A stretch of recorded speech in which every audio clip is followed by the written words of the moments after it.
Imagine un instant, chaque épreuve que tu traverses, chaque peur qui t'écrase, chaque injustice qui t'enferme. Et si, derrière tout cela, une porte invisible existait déjà? Une issue secrète, tracée par Allah bien avant que tu ne connaisses la douleur. Et si la clé se trouvait dans ton cœur, mais que tu l'avais négligée jusqu'à aujourd'hui? Bienvenue sur Racine de foi. Ici, chaque mot est une invitation à voyager au cœur du Coran et de la Sunna pour y puiser non seulement des connaissances, mais surtout une force intérieure, une lumière qui transforme ta vision du monde et ta manière de vivre. Aujourd'hui, nous allons explorer ensemble un verset qui, à lui seul, peut changer ta manière d'affronter la vie. Un verset qui ne se contente pas de consoler, mais qui promet, avec une certitude divine, une issue et une subsistance à celui qui choisit la voie de la taqwa. Allah dit « وَمَنْ يَتَّقِ اللَّهَ يَجْعَلْ لَهُ مَخْرَجًا وَيَرْزُقْهُ مِنْ حَيْثُ لَا يَحْتَسِبُ » Et quiconque craint Allah, il lui donnera une issue favorable et lui accordera sa subsistance par des voies qu'il n'imaginait même pas. Ce verset n'est pas seulement une promesse spirituelle, c'est une stratégie de vie. Un rappel que les calculs humains, les plans précis, les certitudes matérielles ne sont rien comparés à la sagesse divine. Peut-être traverses-tu en ce moment une épreuve qui semble sans sortie. Des dettes, une relation brisée, une peur qui te consume. Peut-être crois-tu que ton avenir est bouché, que ton chemin est terminé. Mais Allah, dans sa parole éternelle, t'affirme l'inverse. Chaque problème a sa porte de sortie. Chaque verrou possède sa clé. Et la clé, c'est la taqwa. Dans cette vidéo, nous allons plonger profondément dans ce verset. Nous allons décortiquer son sens, comprendre sa philosophie, découvrir comment les croyants l'ont appliqué dans leur quotidien, et surtout, comment toi, aujourd'hui, tu peux transformer tes épreuves en opportunités grâce à cette sagesse coranique. Prépare ton cœur, respire profondément. Car ce voyage est bien plus qu'une explication. C'est une invitation à vivre différemment. Chapitre 1. Quand Allah ouvre une porte que tu ne voyais pas. Il y a des moments dans la vie où tout semble se fermer. Un étudiant révise des mois, puis échoue à son examen. Un père de famille travaille dur, mais ses dettes s'accumulent. Une mère élève ses enfants avec patience, mais voit ses relations s'effriter. Dans ces instants, l'âme humaine crie « Où est la sortie ?» Qui peut me sauver? C'est là que résonne la parole d'Allah, comme une promesse gravée dans l'éternité. وَمَنْ يَتَّقِ اللَّهَ يَجْعَلْ لَهُ مَخْرَجًا وَيَرْزُقْهُ مِنْ حَيْثُ لَا يَحْتَسِبُ. Et quiconque craint Allah, il lui donnera une issue favorable et lui accordera sa subsistance par des voies qu'il n'imaginait même pas. Arrêtons-nous sur chaque mot. وَمَنْ يَتَّقِ اللَّهَ. Quiconque craint Allah. Ici, il ne s'agit pas seulement de la peur de la punition. La taqwa, c'est vivre avec une conscience permanente. Allah me voit, Allah m'entend, Allah sait ce que je cache.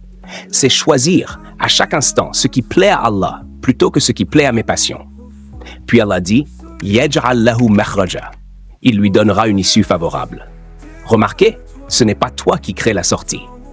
Ce n'est pas ton intelligence, ni ton réseau, ni ton argent. C'est Allah qui l'a créé pour toi. Une porte qui n'existait même pas devient réelle parce que lui a décrété qu'elle s'ouvre. Enfin, وَيَرْزُقْهُ مِنْ حَيْثُ لَا يَحْتَسِبُ. Et il lui accordera sa subsistance par des voies qu'il n'imaginait même pas. Tu penses que ta subsistance vient de ton emploi, de ton diplôme, de ton commerce. Mais Allah te dit non. Ta subsistance peut venir d'une rencontre inattendue, d'une opportunité imprévue, d'une bénédiction cachée. Imagine cette scène. Un homme perd son travail. Il croit que tout est fini. Quelques semaines plus tard, une personne qu'il avait aidée il y a des années lui propose un emploi bien meilleur. Ce qu'il croyait être une fermeture était en réalité la préparation d'une ouverture. Ce verset est une révolution dans la manière de voir nos problèmes. Il nous apprend que la taqwa n'est pas une simple piété intérieure, c'est une stratégie de vie. Plus tu développes ta conscience d'Allah, plus tu déclenches dans ton existence des issues que toi-même tu ne pouvais pas prévoir. Les savants expliquent que ce makhraj, cette sortie, peut prendre plusieurs formes. Une délivrance physique, comme la sortie de Yunus alayhi salam du ventre de la baleine, une délivrance psychologique, quand ton cœur s'apaise alors que ton problème n'a pas encore disparu, une délivrance matérielle, quand une opportunité inattendue résout une difficulté concrète. Ainsi, ce verset nous réapprend à lire nos épreuves. Chaque blocage n'est pas une fin, mais une invitation à renforcer la taqwa. Car plus tu choisis Allah, plus lui ouvre ce que tu ne voyais pas. Pause. Silence.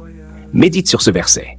Combien de fois dans ta propre vie as-tu cru que tout était perdu, avant qu'Allah ne t'offre une sortie à laquelle tu n'avais même pas pensé? Chapitre 2. La sagesse cachée derrière la promesse. La vie moderne nous a conditionnés à croire que tout dépend de nous.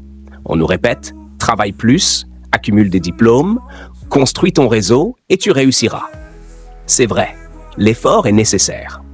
Mais ce que le verset nous révèle, c'est que la véritable réussite ne se cache pas seulement dans nos calculs, mais dans notre lien avec Allah. Écoute encore la parole divine. وَمَنْ يَتَّقِ اللَّهَ يَجْعَلْ لَهُ مَخْرَجًا وَيَرْزُقْهُ مِنْ حَيْثُ لَا يَحْتَسِبُ. Ce verset bouleverse notre philosophie de la vie. Il te dit, la clé de ton avenir, ce n'est pas la certitude de ton plan, mais la sincérité de ta taqwa. Regarde autour de toi. Combien d'hommes et de femmes planifient chaque détail de leur carrière, mais voient tout s'effondrer en un instant? Combien de familles placent toute leur confiance dans leurs biens, mais vivent dans l'angoisse et la discorde? Et combien, au contraire, de croyants simples, au cœur tourné vers Allah, voient des miracles se produire dans leur quotidien? La sagesse de ce verset est claire. Allah est le maître des issues. Ta taqwa devient comme une boussole intérieure. Elle ne t'évite pas l'effort, mais elle oriente ton effort vers ce qui est béni. Prenons un exemple. Imagine un jeune homme qui cherche du travail. 2 opportunités s'ouvrent à lui. L'une lucrative mais basée sur l'injustice et la tromperie, l'autre plus modeste mais honnête. Sans taqwa, il choisira la première, croyant que l'argent rapide est la clé. Mais avec taqwa, il choisira la voie licite. Peut-être gagnera-t-il moins au début, mais Allah promet qu'il lui ouvrira des portes inattendues, une stabilité durable, une baraka dans son revenu. C'est ça, la sagesse profonde. La taqwa te libère de l'illusion que tu contrôles tout. Elle te replace dans ta véritable posture, celle d'un serviteur dont le succès est entre les mains du Créateur. Philosophiquement, ce verset déconstruit un mythe moderne, celui de l'autonomie absolue de l'homme. Non, tu n'es pas seul maître de ton destin. Tu es un acteur, certes, mais ton rôle est d'agir avec conscience et sincérité, tandis qu'Allah orchestre les résultats d'une manière que tu ne peux pas prévoir. Ce n'est pas une faiblesse, c'est une libération. Car combien de fois souffrons-nous parce que nous voulons tout contrôler? Nous perdons le sommeil, nous stressons pour demain, nous imaginons 1000 scénarios. Mais celui qui vit avec taqwa, c'est une chose. Même si je ne vois pas la solution, Allah la voit. Même si je ne comprends pas le chemin, Allah l'a déjà tracé. L'imam Ibn Kathir, en commentant ce verset, explique que le makhraj, la sortie, peut être comprise aussi comme une délivrance dans ce monde et une délivrance dans l'au-delà. Dans ce monde, Allah ouvre les portes de la facilité et de la subsistance. Dans l'au-delà, il accorde la délivrance du châtiment et l'entrée au paradis. C'est donc une sagesse double. Ta taqwa n'est jamais perdue. Elle te sert ici-bas et elle te sauve dans l'éternité. Alors pose-toi cette question. Sur quoi as-tu bâti ta confiance? Tes efforts seuls? Tes contacts? Tes diplômes? Ou bien as-tu choisi de mettre ta conscience d'Allah au cœur de chaque choix, de chaque décision? Ce verset t'invite à renverser ta perspective. Ne cours plus après les portes, cours après la taqwa et observe comment les portes s'ouvriront d'elles-mêmes, parfois là où tu n'avais même pas regardé. Chapitre 3. Quand la taqwa devient une force dans ton quotidien. Le Coran n'est pas un livre de théorie abstraite. Chaque verset a été révélé pour guider, orienter, transformer concrètement la vie du croyant. Ce verset en particulier, وَمَنْ يَتَّقِ اللَّهَ يَجْعَلْ لَهُ مَخْرَجًا وَيَرْزُقْهُ مِنْ حَيْثُ لَا يَحْتَسِبُ n'est pas seulement une promesse lointaine, il est une méthode de vie, une carte intérieure pour affronter nos épreuves d'aujourd'hui.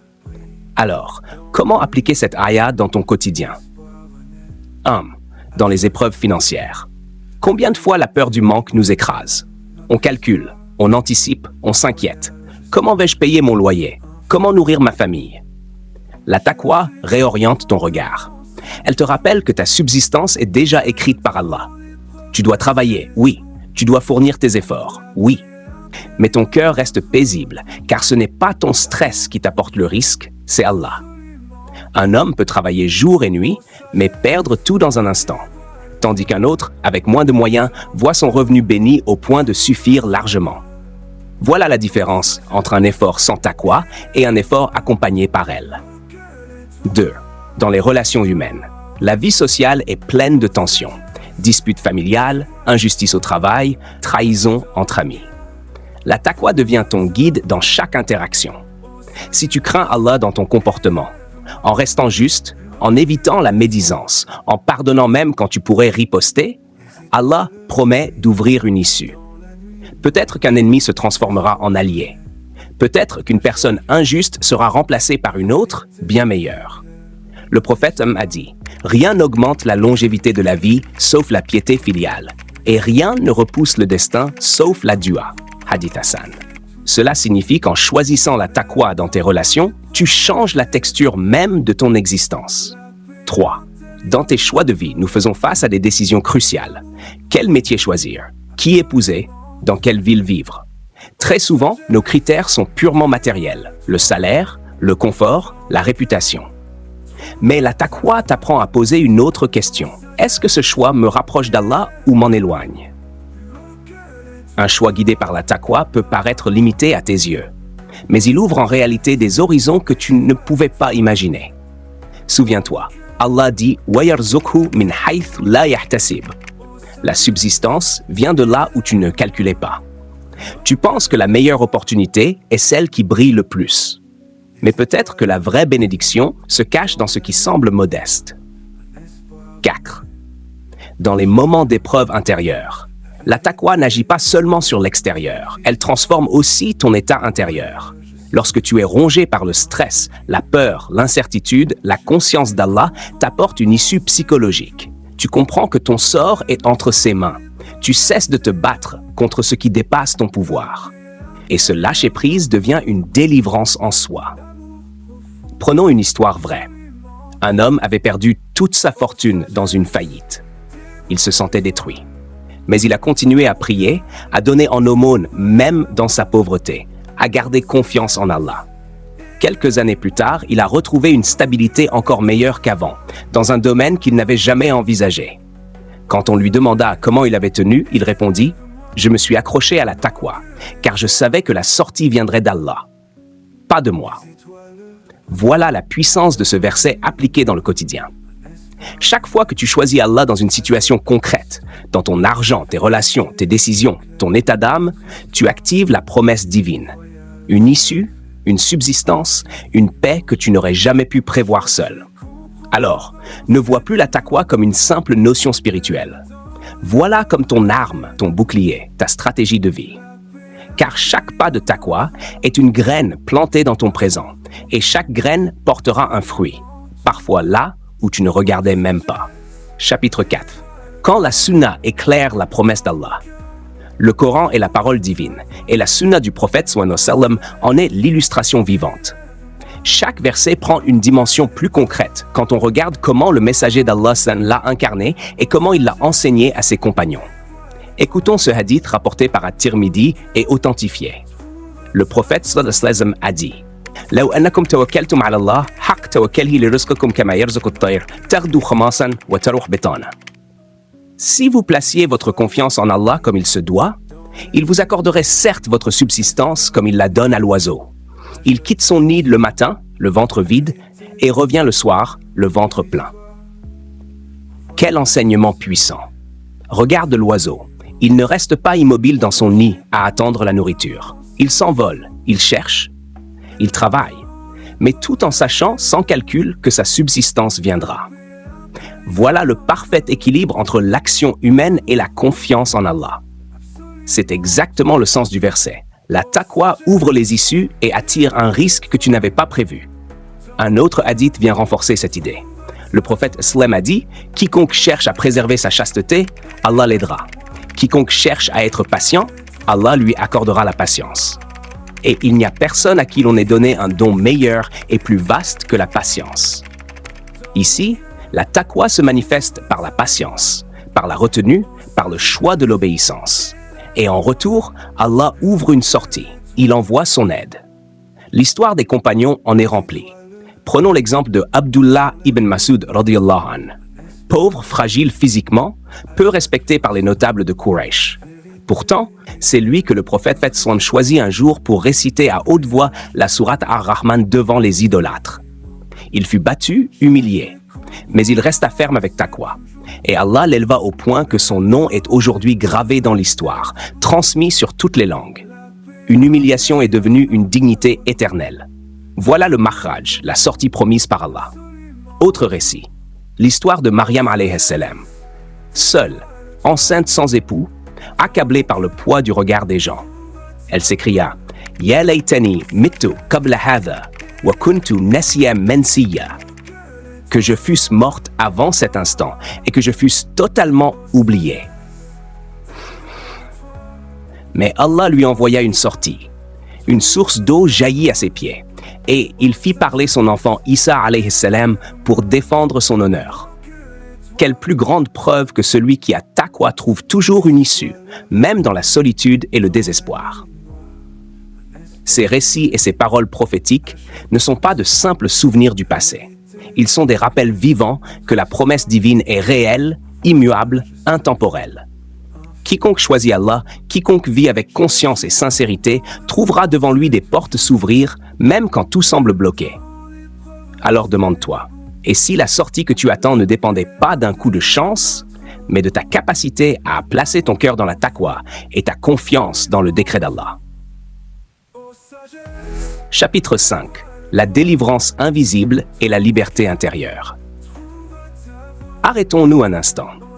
Lorsque nous entendons ce verset, وَمَنْ يَتَّقِ اللَّهَ يَجْعَلْ لَهُ مَخْرَجًا وَيَرْزُقْهُ مِنْ حَيْثُ لَا يَحْتَسِبُ, notre première pensée est souvent matérielle. Une dette réglée, un emploi trouvé, une solution concrète. Et c'est vrai, Allah promet cela. Mais il y a une dimension plus profonde, plus subtile, la délivrance intérieure. La taqwa n'est pas seulement la peur de la désobéissance. Elle est une présence, un état où tu marches dans ce monde avec la certitude qu'Allah est avec toi, qu'il connaît chaque soupir, chaque larme, chaque lutte silencieuse. Et cette conscience transforme tout. Regarde l'homme moderne. Il veut tout contrôler. Son emploi, ses relations, son avenir. Il calcule, il planifie, il anticipe. Mais plus il cherche à tout maîtriser, plus il est prisonnier de ses propres peurs. Le croyant, lui, fait ses efforts, mais remet son cœur entre les mains d'Allah. Et c'est là que se trouve la véritable liberté, dans le lâcher-prise spirituel. Un savant disait, la prison du croyant, c'est ce monde. Mais dans sa relation avec Allah, il trouve une liberté que personne ne peut lui enlever. Même enfermé, même malade, même brisé, le croyant qui vit avec taqwa goûte à une paix que les plus puissants recherchent en vain. C'est là la philosophie du verset. Plus tu t'accroches à Allah, plus tu vois des makhraj, des issues, là où les autres ne voient que des murs. Le monde dira, c'est impossible. Toi, tu réponds, rien n'est impossible quand Allah a dit soit. Et la chose est. Pense à Yunus alayhi salam. 3 ténèbres, la nuit, la mer, le ventre de la baleine. Aucune issue humaine. Aucune stratégie possible. Mais il invoqua avec taqwa, La ilaha illa anta subhanak inni kuntu min adh-dhalimin. Il n'y a de divinité que toi. Gloire à toi. J'ai été du nombre des injustes. Et Allah fit de ces ténèbres une sortie. Cette histoire nous apprend une vérité universelle. Ce n'est pas la taille de ton épreuve qui compte, c'est la taille de ta conscience d'Allah dans cette épreuve. Plus ton cœur s'élève, plus Allah ouvre des horizons. Philosophiquement, ce verset détruit l'illusion du contrôle absolu. L'homme n'est pas maître de son destin. Mais loin d'être une faiblesse, c'est une source de sérénité. Car si je ne contrôle pas tout, je sais que celui qui contrôle est plus sage, plus aimant, plus proche de moi que ma propre veine jugulaire. Alors, pose-toi cette question. Qu'est-ce qui te retient prisonnier aujourd'hui? Est-ce une dette, une peur, une relation brisée? Et si cette prison n'était en réalité qu'un passage vers une délivrance que tu n'imagines pas encore? La taqwa n'enlève pas les épreuves. Elle change la manière dont tu les vis. Elle transforme l'angoisse en confiance, la panique en patience, l'échec en tremplin. Et quand ton cœur goûte à cette paix, tu comprends enfin que la vraie richesse, la vraie liberté, ce n'est pas d'avoir tout, mais de savoir que tu n'as besoin que d'Allah. Silence. Respiration. Voilà le point culminant de ce voyage. Réaliser que la taqwa n'est pas un concept religieux lointain, mais une délivrance invisible qui te rend libre, même au cœur de tes chaînes. Résumé final. Nous avons parcouru ensemble un voyage au cœur d'un des versets les plus libérateurs du Coran. وَمَنْ يَتَّقِ اللَّهَ يَجْعَلْ لَهُ مَخْرَجًا وَيَرْزُقْهُ مِنْ حَيْثُ لَا يَحْتَسِبُ. Et quiconque craint Allah, il lui donnera une issue favorable et lui accordera sa subsistance par des voies qu'il n'imaginait même pas. Surat At-Talaq 65, 2, 3. À travers ce verset, 5 grandes leçons se sont dessinées. Premièrement, nous avons vu que la taqwa n'est pas une simple émotion religieuse. Elle est une conscience active, une manière de vivre avec l'idée qu'Allah nous voit et nous accompagne à chaque instant. Elle devient un bouclier qui transforme nos épreuves en opportunités. Deuxièmement, nous avons exploré la philosophie de ce verset. L'homme ne contrôle pas tout, et ce n'est pas une faiblesse. C'est une libération. Car lorsque tu comprends que tes calculs ne suffisent pas, tu découvres la force immense de remettre ton cœur entre les mains d'Allah. Troisièmement, nous avons vu que ce verset s'applique dans le concret, dans l'argent, dans les relations, dans les choix de vie, dans ton état intérieur.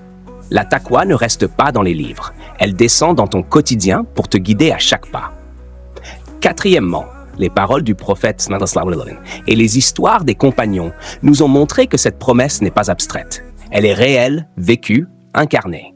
Comme l'oiseau qui part le ventre vide et revient rassasié, le croyant agit et fait confiance. Comme Mariam ou Yunus, les portes s'ouvrent dans les ténèbres les plus profondes. Cinquièmement, nous avons touché à la profondeur spirituelle. La plus grande issue n'est pas matérielle, mais intérieure. C'est la délivrance du cœur, cette sérénité qui te rend libre même au milieu des chaînes.